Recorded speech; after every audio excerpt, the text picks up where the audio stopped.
Islamic jurisprudence is guided by legal maxims known as QAWAID FIQHIYYAH, among which the principle al-aslu fi al-ansha al-ibahah states that the original ruling worldly matters is permissibility unless there is clear prohibition from the Quran, Sunnah, or scholarly consensus. These maxims apply to social and economic transactions, customs, culture, and dietary matters, while excluding acts of worship and creed, which must be established by revelation.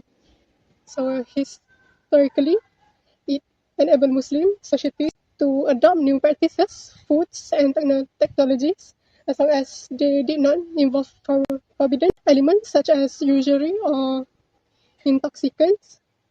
So scholars like Imam Shafi'i emphasize that its role in affirming permissibility in worldly affairs, while Ibn Taymiyyah highlighted its reflection of the mercy and breadth of Sharia. So today, this principle continues to provide flexibility and relevance, especially in the halal industry. Products remain authentic yet progressive, harmonizing tradition with modern. Next, the Quran verse and hadith that are related to the Islamic legal maxim. Islamic law provide legal maxim, a guide to daily life, and this maxim are beside on the page of the Quran and Hadith. First, al-yazi la yazulu bishak. This means synthesis is not overcome by doubt. In the Quran it states that wallazi khalaqakum fil ardi jami'an. This hadith of riwayat Al-Hakim and Bazar states that Allah has indeed explains something that forbidden, and that which is not stated as forbidden, then that matter is permissible as long as it is included in muamalat and custom, not worship. Second is fi al-isha al-ibahah. The original law of matter is permissible. All acts are permitted in Islam unless there is a clear prohibition in the Quran and Hadith. Beside on Surah Al-Baqarah ayat 173, it has been stated that the proof of Sharia through roadside in emergency situation. It show that Islam established law beside on human convenience and needs. Thus it verse directly reinforces the principle that all things are originally permitted unless there is clear evidence that indicates they are prohibited. Based on the hadith Sahih al-Bukhari, this hadith that Islam is religion that makes things easy for everyone, and has illustrated that Islamic law is built on the foundation of easy taysir. This the prohibited only few, so that people do not fall into harm. Today, I will explain the issues of gelatin in food products by applying the legal principle known as al-aslu fil ASYA al-IBAHAH. This principle means that everything is originally permissible unless there is clear evidence in Islamic law that proves it is prohibited. Gelatin is a modern food ingredient that is widely used in products such as marshmallows, yogurt, sweet, and medicine. It functions as a thickening and stabilizing agent, and it is not specifically mentioned as haram in the Al-Quran or Sunnah. Therefore, based on the principle of al-aslu al-asya al-ibahah, gelatin is originally considered as permissible. However, the ruling on gelatin changed when its source is identified. If gelatin is derived from halal sources such as fish, plant-based materials, or animals like cows and goats that are slaughtered according to the Sharia law, then the gelatin is halal and allowed for the consumption. On the other hand, gelatin become haram if it comes from prohibited sources such as pig or from animals that are not slaughtered properly according to the Islamic requirement. This issue is important because many of gelatin products are produced in non-Muslim countries where the sources may not be halal. Therefore, Muslims are encouraged to verify the sources of gelatin rather than assume it is haram without evidence.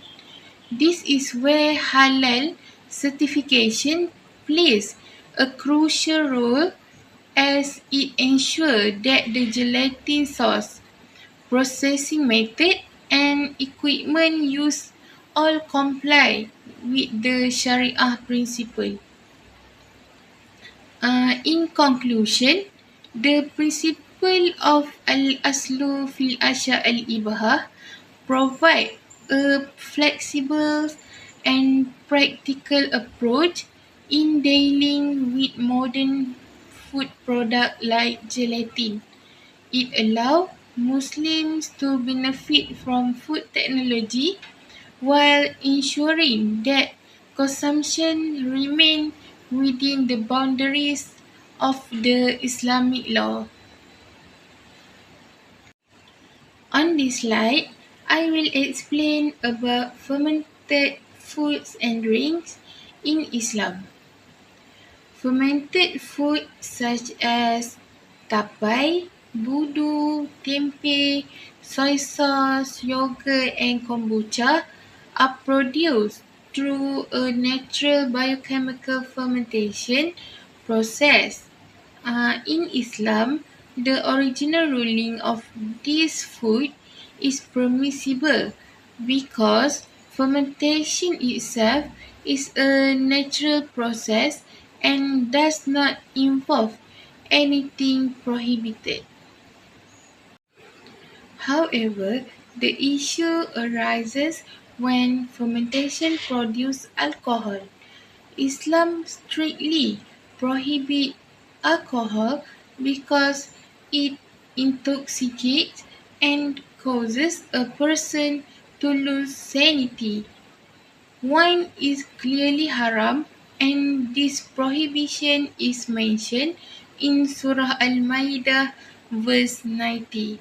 The main reason of this prohibition is the intoxicating effect, not simply the fermentation process. Alcohol is not limited to grape only. It can also come from fermented wheat, barley, apples, or sugarcane. Examples of intoxicating drinks include beer, cider, rum, and cocktails. Scholars from all four schools of thought agree that consuming intoxicating drink, whether in small or large amounts, is forbidden. They also agree that producing, selling, and earning income from alcohol is sinful in Islam.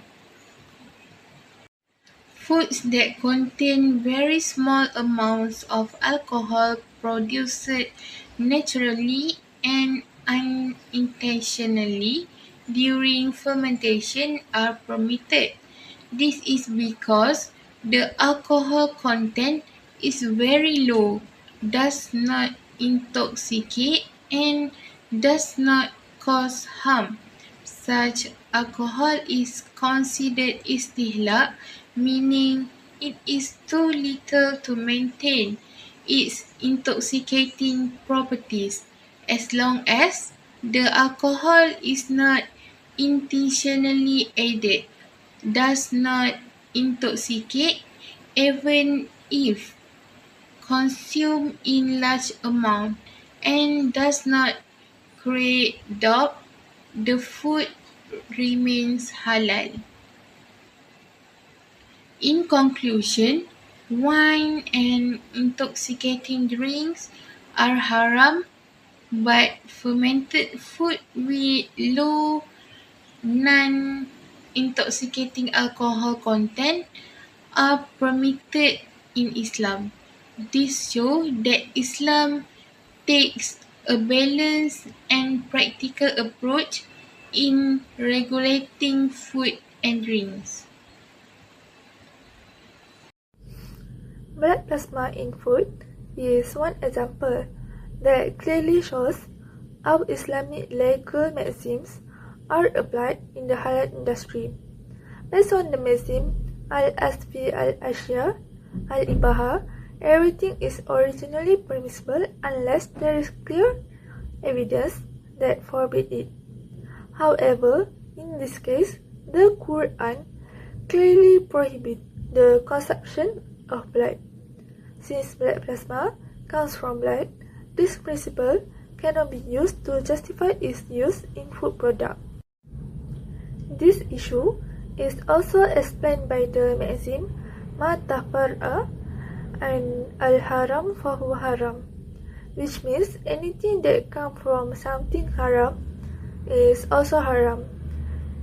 Even though blood plasma does not contain visible blood cells, it is still derived from blood, which is considered najis and prohibited in Islam. Therefore, blood plasma follows the ruling of its original source. Some scholars discuss this issue using the concept of istihala, which refers to a complete transformation of a substance. If the transformation is complete, the ruling may change. However, many fatwa authorities argue that the transformation of blood plasma is not complete because its element can still be detected in the final product. As a result, blood plasma remains prohibited. Lastly, Islam allows prohibited things in emergency situation under the maxim al-darurat tubih al-mahzurat. But in this case, the use of blood plasma in food is not an emergency because there are many halal protein alternatives available. So based on this Islamic legal maxim, blood plasma is considered haram in the halal food industry. For enzymes in dairy food, this issue clearly relates to Islamic legal maxim. Based on the maxim al-ASYA al-IBAHAH, everything is originally permissible unless there is clear evidence that forbids it. Enzymes are not specifically mentioned as haram in Islamic sources, so their use in dairy products is generally allowed. These include enzymes used in cheese, yogurt, and other fermented dairy products. However, the halal status of enzymes depends very much on their source. Enzymes that come from plant or microorganisms are considered halal because they do not involve any prohibited element. This is why many modern dairy manufacturers use microbial enzymes such as microbial rennet, which are safe and acceptable for Muslim consumers. The issue only arises when enzymes are taken from animal. If the animal is slaughtered according to Sharia, then the enzyme is halal and the dairy product is permissible. But if the enzyme comes from non-halal animal or animal not slaughtered properly, then it becomes haram. Therefore, this legal maxim guide the halal dairy industry to carefully choose enzyme sources, ensuring that dairy products remain halal, safe and trustworthy for Muslim consumers. So the study of QAWAID and FIQHIYYAH provides universal principles from the Quran and Sunnah that help scholars address modern challenges while keep Sharia relevant and balanced. Maxims such as matters for intentions, the original of things is permissibility. Uncertainty is not removed by doubts in area like halal food, ensuring innovation and scientific progress remain within clear boundaries. Against prohibited elements such as pork, alcohol and blood. This framework strengthens halal certification, supports Muslim well-being, and highlights the need for ongoing ijtihad and contextual understanding so that Islamic law continues to serve as dynamic and reliable guide in contemporary life.